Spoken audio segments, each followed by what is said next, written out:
जीवन हमें एक मौका देता है, इसलिए जब भी सही कॉलेज चुनने का समय आए तो सिर्फ मंगलायतन यूनिवर्सिटी आपके बेहतरीन भविष्य और सर्वांगीण विकास के लिए। फिरोजाबाद के दिहुली हत्याकांड के 44 साल बाद मंगलवार को कोर्ट ने फैसला सुना दिया। साल 1982 में डकैतों के गिरोह ने दलितों के गांव पर हमला बोल दिया था और अंधाधुंध गोलियां बरसाकर 24 लोगों की हत्या कर दी थी, जिसमें बच्चे और महिलाएं भी शामिल थी। दलित हत्याकांड में अब कोर्ट ने 3 दोषियों को फांसी की सजा सुनाई है, साथ ही 50-50 हजार का जुर्माना भी लगाया है। इससे पहले 11 मार्च को मैनपुरी कोर्ट में स्पेशल जज ने तीनों हत्या आरोपियों को दोषी ठहराया था। अपर सत्र न्यायाधीश इंदिरा सिंह ने मंगलवार को दोपहर 3:30 बजे फांसी की सजा सुनाई। तीनों ही आरोपियों पर 1-1 लाख रुपए का जुर्माना भी लगाया गया है। दिहुली नरसंहार में राम सेवक रामपाल और कप्तान को फांसी की सजा दी गई और 50-50 हजार जुर्माना किया गया। 44 साल बाद फैसला इसलिए आया क्योंकि कुछ अभियुक्त इसमें गैर हाजिर हो गए थे, जो जिनके वारंट पे बाद में पकड़े गए। फिर मामला यहाँ से हाईकोर्ट चला गया, इसलिए ये फैसले में लेट हुआ है। न्यायालय में कबूल नहीं किया। न्यायालय में तो वो यही कह रहे थे कि हम निर्दोष है, लेकिन उनके खिलाफ एविडेंस आई थी पत्रावली पर, जिसमें स्पेसिफिक ये बताया गया था कि राम सेवक, कप्तान, इन लोगों ने किस किस को मारा, कैसे कैसे मारा, ये सारी चीजें बयानों में आई। न्यायालय में ये निकल के आया कि इन राधे संतोष गैंग के कुछ लोग पुलिस ने पकड़े थे, उसमें ये इन लोगों के लोग गवाह बन गए थे। उसी खुन्नस के पीछे इनको ये जघन्य हत्याकांड किया गया।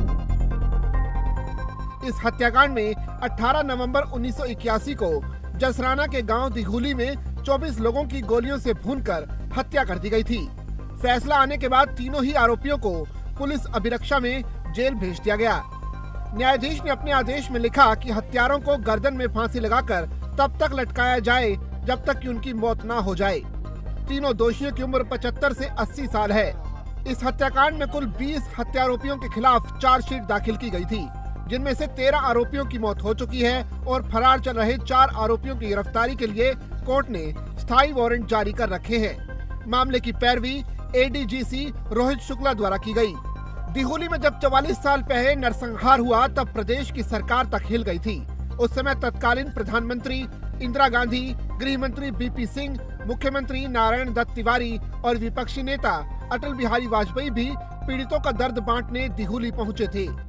फिरोजाबाद जनपद क्षेत्र के थाना जसराना क्षेत्र के गांव दिहुली में जब 18 नवंबर 1981 को संतोष सिंह उर्फ संतोषा और राधेश्याम उर्फ राधे के गिरोह के द्वारा दलित समाज के लोगों के ऊपर हमला कर सामूहिक नरसंहार के जघन्य हत्याकांड को अंजाम दिया गया था। उस समय वो क्षेत्र मैनपुरी का हिस्सा हुआ करता था। मामले में मुख्य न्यायाधीश गवाह बनवारी लाल ने बताया कि उनके पिता ज्वाला प्रसाद की सबसे पहले खेत में आलू की खुदाई करते समय गोलियों से भूनकर हत्या कर दी गई। इसके बाद उनके बड़े भाई मनीष कुमार और भूरे सिंह और चचेरे भाई मुकेश की हत्या हुई थी। वो काफी दबाव के बाद भी अंतिम समय तक अपनी गवाही पर कायम रहे।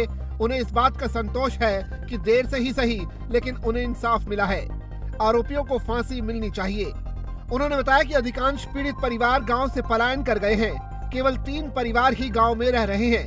90 साल की जय देवी का कहना है कि अपने परिवार के लोगों को खोने का दर्द अभी भी नहीं भूल पाए हैं। न्याय मिलने में बहुत देरी हुई है। उन्होंने हमलावरों से छिपकर अपनी जान बचाई थी। दिहुली के रहने वाले लायक सिंह ने सामूहिक नरसंहार की रिपोर्ट राधेश्याम उर्फ राधे, संतोष सिंह उर्फ संतोषा समेत 17 लोगों के खिलाफ दर्ज कराई थी।